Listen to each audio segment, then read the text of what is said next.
পৃথিবীর সর্বোচ্চ শৃঙ্গ মাউন্ট এভারেস্ট জয় করে শহরে ফিরলেন কলকাতা পুলিশের কনস্টেবল লক্ষ্মীকান্ত মণ্ডল। শৃঙ্গ জয় সেরে লক্ষ্মীকান্ত কলকাতায় ফিরছেন শুক্রবার। পুলিশ কমিশনার মনোজ বর্মা সহ কলকাতা পুলিশের অন্য কর্মকর্তারা বিমানবন্দরে উপস্থিত ছিলেন লক্ষ্মীকান্তকে স্বাগত জানাতে। লক্ষ্মীকান্তর বাবা এবং মাও তাদের ছেলেকে স্বাগত জানাতে কলকাতা বিমানবন্দরে পৌঁছেছিলেন। আমাদের কলিগ লক্ষ্মীকান্ত মন্ডল এভারেস্ট জয় করে ফিরে এসছে।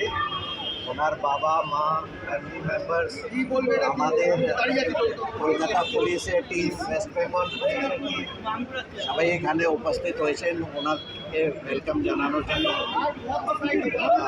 এই অ্যাচিভমেন্টটা আমাদের জন্য খুব বড় অ্যাচিভমেন্ট, পার্সোনাল লেভেলে ওনার জন্য বড় অ্যাচিভমেন্ট। অ্যান্ড এটা মানে আপনারা সবাই বুঝতে পারবেন কতটা কারেজ, সাহস, ডিটারমিনেশন, ডিসিপ্লিন সব কিছু মানে একই জয় দেখাচ্ছে।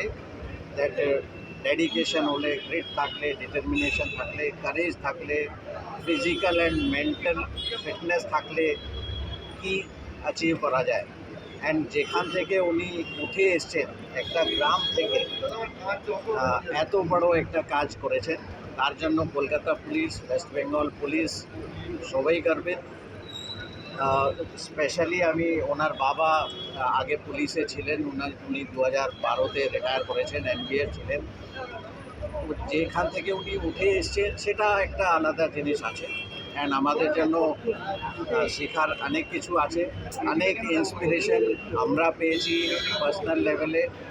আমাদের ফোর্স নিশ্চয়ই আরও ইন্সপায়ার্ড হবে। অ্যান্ড আমরা সবাই নিশ্চয়ই আমরা চাইব ও আরও কিছু সামিট জয় করুক, এটা আমরা চাইব, প্রোভাইডেড উনি যদি এগ্রি হন, ওনার পরিবার যদি সম্মতি যদি দেয়, তাহলে ইন ফিউচার আরও বড়ো কাজ উনি করবেন।